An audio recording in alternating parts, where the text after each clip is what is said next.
KCR Delhi tour, లీడర్ల బేరాల జోరు, గిర్రున తిరుగుతుంది కరెంటు మీటరు. ఇంకా మస్తుగానే ఉన్నాయి కానీ హెడ్లైన్ చూడండి మీరు. నలుగురు వర్కింగ్ ప్రెసిడెంట్లు, ఇప్పట్లో లేనట్టే కొత్త మినిస్టర్లు.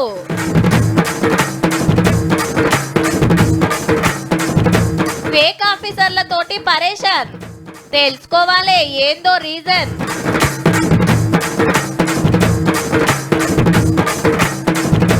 కరెంట్ కాల్సుట్ల కొత్త రికార్డు, ఈ ఎండలకు పెరిగిన డిమాండ్.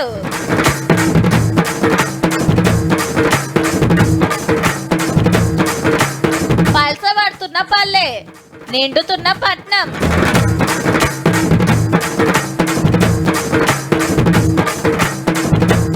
అమెరికా పోతానికి అవస్థలు, చెప్పరాకుంటుంది తిప్పలు. ఇంకా మంత్రి పదవులు ఇస్తలేరని కొందరు, అరే పార్టీ పదవులన్న వంచితే ఏమాయని కొందరు, నాకు ఏదోటి ఇచ్చినా చాలని ఇంకా కొందరు. గవర్నమెంట్ వచ్చి ఏడాది దాటిపోయింది, మేమేడ పతారా చూపించుకోవాలని చాలా మంది ఎయిటింగ్లు ఉన్నారు. అట్లానే హైదరాబాద్లో కూర్చొని డిసైడ్ చేసేది కాదాయే, కాంగ్రెస్ పార్టీల పెద్దలతోని మాట్లాడాలి, ఈడ ఏం జరుగుతుందో చెప్పాలి, వాళ్ళ సలహా తీసుకోవాలి. అగో గదే పని మీద పోయిండ్రు ఈడికెళ్ళి మెయిన్ లీడర్లు. నలుగురు వర్కింగ్ ప్రెసిడెంట్లు రాబోతున్నారు తెలంగాణ కాంగ్రెస్ కు. బీసీ లీడరే పిసిసి అధ్యక్షుడు కాబట్టి మాదిగా, ముస్లిం, లంబాడ, రెడ్డి లీడర్గా పదవులు వస్తాయని జోరుగా నడుస్తున్న ప్రచారం. అట్లానే 15 నుంచి 20 మంది దాకా ఉపాధ్యక్షులను పెట్టి ఆలోచన నడిచింది. ఢిల్లీకి పోయి హైకమాండ్ పెద్దలతోటి మాట్లాడారు సీఎం సారు, మంత్రులు, కాంగ్రెస్ పెబ్బ. ఏ పోస్టుకు ఓళ్ళు పెడితే బాగుంటుందో శానసేపే చర్చలు నడిచినాయి. జిల్లాల అధ్యక్షులు, పార్టీ కడమ సంఘాలకు పెబ్బలం కూడా ఫైనల్ చేసే పని నడుస్తుందట. ఈ 2-3 రోజులలోనే ఏ లీడర్ కే పదవి అనేది సాటింపేస్తారట. బీసీ బలగం లెక్క వేసినాం, ఇక ఎంపీటీసీ, జెడ్పీటీసీ ఎలక్షన్ల 142 టికెట్లు బీసీలకే ఇస్తామంటారు కదా. గా ఓట్లకు ముందే నల్గొండ జిల్లాలో పేద సభ పెడతాం, రాహుల్ గాంధీ సార్ తప్పకుండా రావాలని కోరిండ్రట. అట్లనే ఎస్సీ వర్గీకరణ చేసినందుకు మెదక్ జిల్లాలో ఓ మీటింగ్ పెడితే దానికి కాంగ్రెస్ అధ్యక్షుడు ఖర్గే సార్ ను పిలిచేండ్రు. అయితే కొత్త మంత్రులను తీసుకునే ముచ్చట కూడా హైకమాండ్ తోటి మాట్లాడతారని ప్రచారం అయితే ఇప్పుడైతే వెళ్ళలేదట. కొన్ని వద్దులు ఉన్నోళ్ళతోటే నడిపిద్దాం, ఎలక్షన్లు అయిపోయినాక గప్పుడు చూద్దామన్నట్టుగా ఉన్నదట హైకమాండ్. పవర్లున్న పార్టీ ఏ పోస్ట్ కైనా పోటీ గట్టిగానే ఉంటది. మళ్ళా ఈ ముచ్చటిట్లుంటే బీసీ లెక్క తప్పన్నందుకు ఎమ్మెల్సీ తీన్మర్ మల్లన్నకు షోకాజీ నోటీసులు ఇచ్చిండ్రు కదా. నేను చెప్పిందే నిజమని పార్టీ పెద్దలకు చెప్తా అని ఢిల్లీకి పోయిండు. 2 రోజులు ఆడనే ఉండి మెయిన్ లీడర్ రంగు కలుస్తాడట.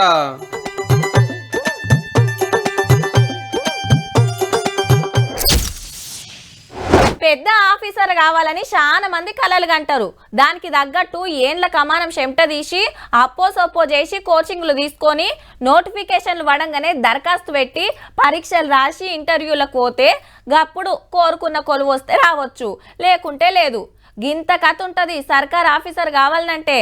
కానీ కొందరు పెద్ద చదువులు చదవకున్నా, పరీక్షలు రాయకున్నా సీదా ఆఫీసర్లు అవుతాను రబ్బా. ఒత్తొత్తి ఉద్యోగులకు అడ్డాయిందులో సచివాలయము 10 రోజులనే 3 దొరికిర్రు. మళ్ళా కొంపల్లి అంజయ్ కాక నేను తహసీల్దార్నని ఐడి కార్డు కొట్టించి బుద్ధి పుట్టినప్పుడల్లా ఆఫీస్కు పోయి వస్తుండు. కార్ మీద కూడా గదే ముచ్చట రాసుకున్నతోటి గేట్ కాడికి రాగానే కుల్లా చేసుడు, సెల్యూట్ కొట్టి లోపలికి పంపుడు నడిచింది. తహసీల్దార్ గారికి ఊకొక గిడేం పని అని అనుమానం వచ్చి ఆపి గట్టిగా అడిగితే భాగవతం బయటపడ్డది. జిరాక్స్ సెంటర్ లో దొంగ ఐడి కార్డు పుట్టించిండట సచివాలయంలో కలక వస్తానికి. కాక గంత కమా ఏముందో మరిడా. ఇక మొన్న Bhaskar Rao sir revenue department officer ని ఉత్తుత్తి ఐడి కార్డు పెట్టుకుని సచివాలయానికి వస్తున్నాడు ఉత్తమ ఉద్యోగి లెక్క టైంకు. అరే గింత స్ట్రిక్ట్ గా డ్యూటీ చేస్తుండేందని డౌట్ వచ్చి ఆపితే సార్ కథ అంతా చెప్పిండు. లోపల పనిచేసేట ఆయన చేతులు కలిసినాయట. ఇక గీ అన్న ఊకుక ఫోన్లు చేసిండు సెక్రటరియట్ లో బాంబులు పెట్టి పేల్చి పడేస్తా అని. ఎందుకైనా మంచిదని పోలీసులు ఆఫీస్ అంతా పునుకులాడి ఏం లేదని తెలిసినాక మనోని దొరకబట్టి కేసు కట్టిండ్రు. ముఖ్యమంత్రి సారు, మంత్రులు, ముఖ్యమైన ఆఫీసర్లు ఉండి తెలంగాణ ఏలువాడంతా నడిచే సచివాలయంలో డూప్లికేట్ ఉద్యోగుల కథ గిట్లున్నది. గట్లనే ఏదైనా పనుండి లోపలికి పోవాల్సిన వాళ్ళు ఉంటే గేట్ కాడ వివరాలు రాసుకొని సెక్యూరిటీ వాళ్ళే పంపిస్తారు. అది పట్టుకొని బాజాబ్తా తిరగొచ్చు. అయినా కొందరు గిన్ని కథలు ఎందుకు పడుతుర్రో జర గట్టిగా అరుచుకోండి సాలరు, లేకుంటే ఒకళ్ళని చూసి ఒకళ్ళు కొత్త ఐడి కార్డులు కొట్టిస్తారేమో మళ్ళా.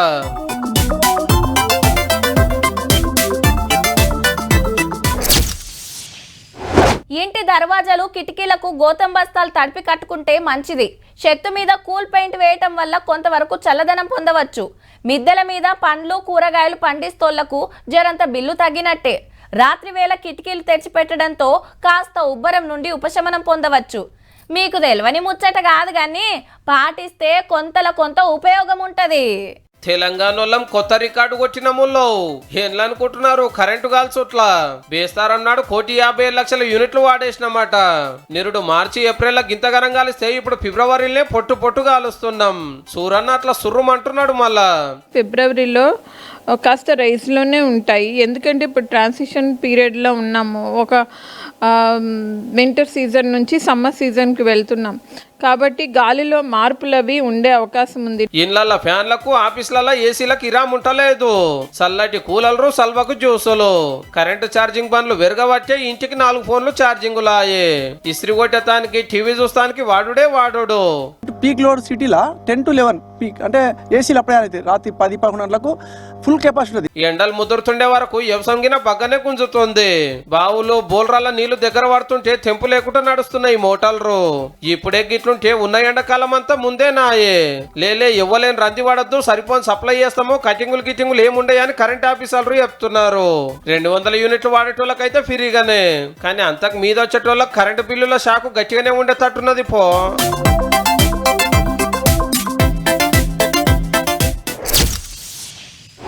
అమ్మో, కరోనా దినాలు యాద్ చేసుకుంటేనే పానం గజ్జుమంటదబ్బా.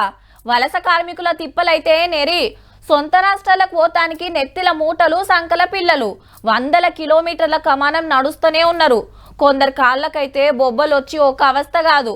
ఆ గోస చూడలేక రైలు బండ్లు స్పెషల్ బస్సులు పెట్టినా సాలలే అనొద్దు. గాని గీ వార్త తెలిసినాక నాకైతే గా రోజులే అదికొచ్చినాయి. ఉల్లా కాళ్లకు చేతులకు సంకల్లేసి పట్టుకొచ్చిరని అనుకున్నాం. అమెరికా పోతప్పుడు అరిగోస మనోళ్ళది.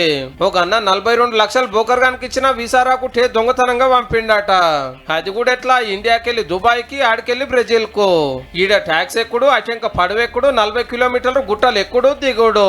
నడసలేక గుంపులో ఆయన పానం పోతే పట్టించుకునే నాదుడే లేడట. ఇంత కష్టపడి మెక్సికో నుంచి బోర్డర్ కు రాగానే అమెరికా పోలీసులు అరెస్ట్ చేసి 14 రోజులు చిమ్మటి చీకటారలో పెట్టిండ్రట. टैक्सी भी कई रास्ते में समुद्र पार करना भी पैदा, कोई 5 घंटे कोई 3 घंटे की स्थिति होती है, तो फिर लगाकर फिर बॉर्डर क्रॉस करवाते. ఈ అన్నొక్కడే కాదు, కాగితాలు లేని వాళ్ళు అందరి కథ ఇదే. పరాకతిగా గాలి మోటార్లో పోవాల్సిన వాళ్ళు దొంగతనంగా పడవలెక్కుడు, అడవిలకెళ్ళిపోవుడు, గుట్టలు పుట్టలు దాటుడు, ఈపుల మూటలు, ముండ్ల బాటాలు. నడిమిట్ల పానం చూస్తే చూసే దిక్కే ఉండారు. సొంతూళ్ళ భూమి జాగలమ్మి అప్పులు చేసి అమెరికా పోతానికి గిన్నె తిప్పాలు. ఇంటోళ్ళకి ఇవేం చెప్పరు. ఏహే మావోడు మంచిగా అమెరికా పోయిండని మురుస్తారు, అందరికి గొప్పగా చెప్పుకుంటారు. ఆడిపోయి పెట్రోల్ బంకులల్లా, కిరాణం దుకాణాలల్లా, హోటళ్లల్లా తీరొక్క పనులు చేస్తుంటే ఏదో పెద్ద కొలువే అని ఈడున్నోళ్ళు అనుకుంటారు. వీసాలు దొరికి బరాబర్ పోతోళ్ళకి ఏ ఫికర్ ఉండదు గాని ఎట్లనన్నా వేసి పోవాలని పక్కతో వాళ్ళు దొక్కేటోళ్ళకే పుట్టాడు కష్టాలు. గీసొంటోళ్ళని దౌలాడి కాళ్లకు చేతులకు గొలుసులేసి ఉగ్రవాదులు లెక్క యుద్ధ విమానాలలో తీసుకొస్తున్నారు. ఇప్పుడు మొన్న వచ్చింది 104 మంది, ఇంకో 17,000 మందిని ఇట్లనే వెనకకు మర్రగొట్టే కార్యం నడుస్తుంది. లక్షలు గుంజి పోరలను నాగం చేస్తున్నాక బోకరిగాల సంగతి చూడాలి ఫస్ట్. ఏ బతికితే అమెరికాలనే బతకాలి, సంపాదిస్తే డాలర్లే సంపాదించాలని దొంగతోవల పోయేటోళ్ళకి నువ్వు పారే ఆలోచన చేసుకుంటే మంచిది. 56 టెస్ట్ చేయమైంది మోదీ గారు. ఆ ట్రంప్ ఫ్రెండ్షిప్ లో చెప్పు తీసుకొని కొట్టినాడు. మొత్తం లోకంలో ఇండియా పరువు పోయింది. ఢిల్లీలో కేజ్రీవాల్ సార్ హ్యాట్రిక్ కొట్టుడు కష్టమేనా?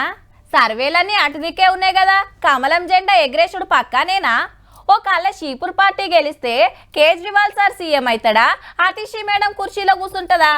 ఇంతకు కాంగ్రెస్ కథ ఏంది? ఓ జోరుగా చర్చలు నడుస్తున్నాయి అబ్బా. ఢిల్లీ అంటే దేశానికి రాజధాని. మరి ఆడ ఏ పార్టీ గెలిచినా దేశం అంతటా పెద్ద వార్తే.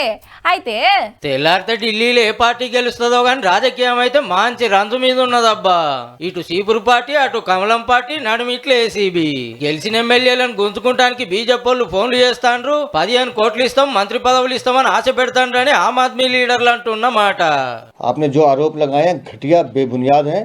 अगर आपके पास तथ्य हैं तो रखिए, नहीं तो फिर इसका परिणाम भुगतने के लिए तैयार रहिए. ఏహే గాళ్ళతోటి మాకేమక్కరా, బంపర్ మెజార్టీతో పవర్లకు వస్తాం చూడు. ఉత్త పుణ్యానికి మమ్మల్ని బదనాం చేస్తాండ్రు, ఎంక్వైరీ చేయాల్సిందే అని గవర్నర్ గారికి ఉత్తరం రాయంగానే సరే అని ఏసీబీ ఆఫీసర్లను పంపుతూనే ఉన్నాడు. కేజ్రీవాల్ సార్ పార్టీ వాళ్ళు ఇండ్లల్లో పుణుకులాట సురైందిగా. आपने जो झूठ लूट की राजनीति दिल्ली में की है, अब नहीं चलेगी, आपको जवाब देना पड़ेगा। ఏడేం దొరకలే కానీ రాజకీయం అయితే గరం గరమే ఉన్నది. ఏ ఓట్లు వాడే అయిపోయా, ఇప్పుడు కీసులాట ఎందుకు?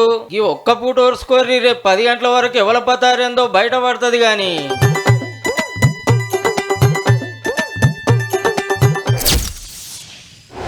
ఏమై పిల్లగా ఈ తాప సర్పంచ్కి నిలబడుతున్నావట కదా, మరి అన్ని సగబెట్టుకున్నావా? తయారైనట్టే తాత. కాక ఈ తాప సుత నిలబడదాం అనుకుంటున్నా. మన కులపోళ్ళందరూ గుద్దుతే అవతల డిపాజిట్లు గాల్లే కొట్టుకపోవాలి. మాపటిల్లి పెద్ద మనిషి సమ్మయ్యతాతోళ్ళ ఇంటికాడ కూర్చుందాం. చెల్ ఇన్నొద్దులు ఎవ్వాలని గెలిపించిన ఊరు బాగువాళ్లే. ఈ కిత్తకు నువ్వు నిలబడు మామ, మన పర్సోళ్ళ ఓట్లని నీకే పడతాయి. ఇగో ఇట్లా నడుస్తుంది ఊర్ల పొంట. కానీ ఈ ఊర్లో చూడుండ్రి ఏం నడుస్తుందో. మేడేపల్లి మండలం కార్పుకండ గ్రామ పంచాయతీ సర్పంచ్ గా ఏకీకరణ చేస్తే ఓకే, లేదంటే పిలిచేదా 10,000 ఇస్తే నేను 20,000 ఇస్తా, బాబుగాడు 30,000 ఇస్తే 60,000 ఇస్తా. ఎకరం బేరం పెట్టిన సాయిబాబు గుడి కాడ చూసుకుందాం. కాక తగ్గుతలేడు పో. సూర్యాపేట జిల్లా గారకుంట తండోళ్లకు బంపర్ ఆఫర్ ఇస్తాండు. పోటీ లేకుండా సర్పంచ్ని చేస్తే ఊరికి ఏదంటా చేస్తాని. ఆంజనేయ సాయి గుడి కావాలన్నా, శివలాల్ మహారాజ్ గుడి కావాలన్నా, సాయిబాబా గుడి కావాలా, ఎన్ని గుళ్ళైనా ఆల్రెడీ ఎకరం బేరంగిన పెట్టిండట ఎలక్షన్ల ఖర్చులకు. ఓట్ల గంట మోగనే లేదు, ప్రచారం చాలు చేసిండు కాక. అటుకెళ్ళి ఎవరో నిలబడతారని తెలిసినట్టుంది. ఏహే రా, పైసో పతారో నాదో నీదో చూసుకుందామని సవాల్ చేయబట్టే. మజాక్ చేసిండో నియంగానే అంటుండో గాని ఈ వీడియో సోషల్ మీడియాలో పొట్టు గిరికలు కొడుతాంది. పోటీకి వస్తారా రండి, వాడు 50 ఇస్తే బాబుగాడు నేను 1,00,000 రూపాయలు ఇస్తా ఓటుకి. దీంట్లో తగ్గేదే లేదు. కాబోయే సర్పంచ్ రవినాయక్ రాసి పెట్టుకో. 3 పిల్లలు ఉన్నా కూడా తర్వాత కోర్టులో చూసుకుందాం. పండగ వచ్చిందంటే పట్నంకి వెళ్ళి ఊర్ల బాట పడతారు. మేము చిన్నప్పుడు గిన్నె ఆడుకునేది. మా తాత గీ అరుగు మీదనే కూర్చొని ముచ్చట పెట్టేది. గా రావి చెట్టు కింద పొద్దంతా జాతరనే నడిచేది. వెనకటి శుద్ధులన్నీ యాడ్ చేసుకునేది. అప్పుడు ఊరే ఆదెరువు, పల్లెనే ప్రపంచం. కానీ చిన్నగా పరిస్థితి మారింది. ఒకప్పుడు నిండుగున్న పల్లెలు ఇప్పుడు ఎట్లయితున్నాయి అంటే, ఊర్లు కాలైతున్నాయి, టౌన్లు నిండుతున్నాయి, పల్లెలు పలసగైతున్నాయి, జిల్లాలు ఫుల్ అవుతున్నాయి. రాష్ట్రంలో ఇప్పుడు ఊర్లలో 66 లక్షల కుటుంబాలు ఉంటే టౌన్లలో 45 లక్షల కుటుంబాలు బతుకుతున్నాయట. 138 మంది పల్లె నిడిచి బతుకొస్తున్నారంటే చూడుర్రి. దేశం అంతటా లెక్కేస్తే తెలంగాణలో 7 వాళ్ళు ఎక్కువనే ఉన్నదట.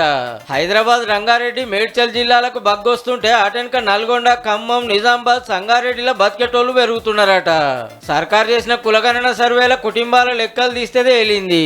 ఈ ఏడాది ఆఖరి వరకు పల్లెలు పట్టణాలలో చెరి సమానం అయ్యే ఛాన్స్ ఉన్నదట. అంటే ఊర్లకెళ్లి జిల్లాకొచ్చుడు ఇంకా పెరుగుతుంది అన్నట్టు. ఊర్ల చదువుల కోసమని, జాబుల కోసమని దందాలు పెట్టుకుంటానికి ఊర్ల పని దొరకక కూలి పనన్నా చేసుకుందామని పట్నం బాట పడుతున్నారు. పల్లెల సొంతిండ్లు ఇడిచిపెట్టి బతకొచ్చిన వాళ్ళు 170 మంది కిరాయికే ఉంటున్నారట. ఆడ పనులు నడవక జిల్లాలకు వచ్చుడు మంచిగానే ఉన్నది కానీ పరిస్థితి ఇట్లనే ఉంటే పల్లెలు ఇంకింత చిన్నవయ్యే కథ కావచ్చు.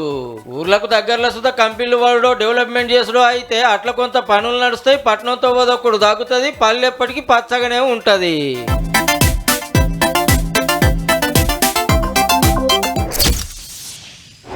సర్కారు కొలు వస్తే పుర్సాతుకుంటది, మంచిగా నీడ పట్టుకుండొచ్చు. పోబుద్ది అయితే అట్లా ఆఫీస్కి పోవచ్చు, లేకుంటే లేదు. ఓ కాళ్ళ పోయినా 11-12 గంటలకు పోయి ఓ సంతకం పెట్టి మా అప్పటిల్లి పని ఉన్నదని ముందుగానే ఇంటి తొవ్వ పట్టొచ్చు. ఇగో ఇట్లనే అనుకుంటారు కొందరు ఉత్తమ ఆఫీసర్లు. సిన్సియర్గా డ్యూటీలు చేసుకోవాలి సుధా బొచ్చెడు మంది ఉన్నారు. కానీ ఇప్పుడైతే గీళ్ళ సంగతి చెప్పుకుందాం.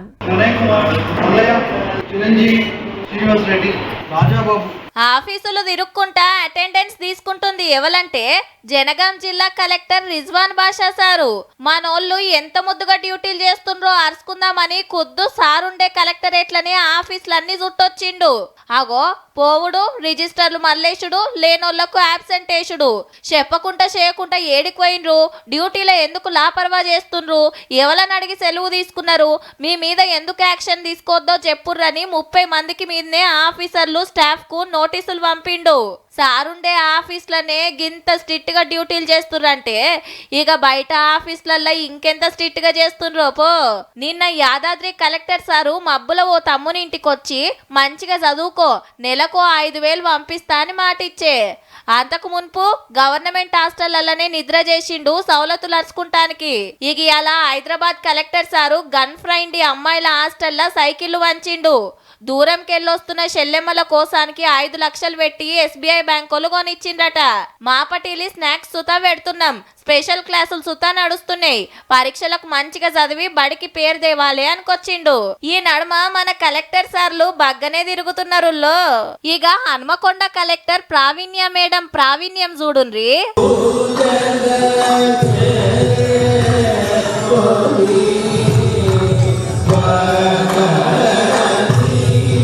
కళాకారులతో కలిసి కత్తర్ నాకు వాడుతుంది పో. Warangal music college golden Jubilee function కి ఈ తీర్ల టాలెంట్ చూపించింది కలెక్టర్ మేడం.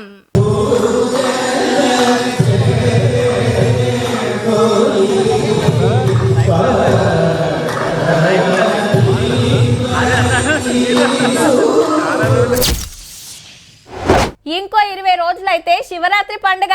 భక్తులు ఒక్క పొద్దులుండు, శివయ్య గుళ్ళకాడ పాలాభిషేకాలు, జలాభిషేకాలు, రాత్రికి దేవుని కళ్యాణం, రథాల మీద ఊరేగింపు మా సంబురం అనిపిస్తుందబ్బా. అయితే చెరువు గట్టుల శివరాత్రి ముందే వచ్చినట్టు అనిపిస్తుంది. 6 రోజుల సంధి జోరుగా జరుగుతుంది జాతర. నల్గొండ జిల్లా చెరువుగట్టు రామలింగేశ్వర స్వామి బ్రహ్మోత్సవాలు సంబురంగా సాగుతున్నాయి. అంతకు మునుపు స్వామివారిని అమ్మవారిని పర్వత వాహనం మీద ఊరేగించిర్రు. శీతం మంది భక్తులు వచ్చే వరకు మల్క నూకేసుకున్నారు. 2 తారీఖు నుంచి మా సంబురంగా నడుస్తుంది చెరువుగట్టు జాతర. 5 తారం దాకా సాగుతుంది. అంత మంచిగానే ఉన్నది కానీ మాకు సపరేట్ లైన్ పెట్టుమని ఏళ్ళ కంచెలు అడుగుతున్నా సౌలత్ చేస్తలేరని నారాజు అవుతున్నారు శివసత్తులు. ఇక చూడాల్సింది సాధువుతోని శివసత్తులు భక్తుల ఆటపాటలు.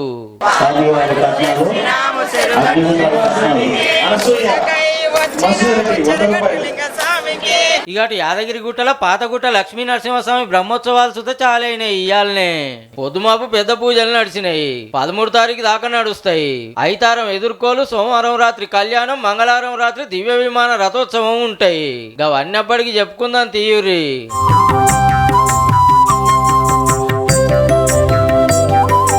చూసిండ్రు కదా, ఇక ఇయాల్టి తీన్మార్ వార్తలు ఉంటా. మళ్ళా నమస్తే.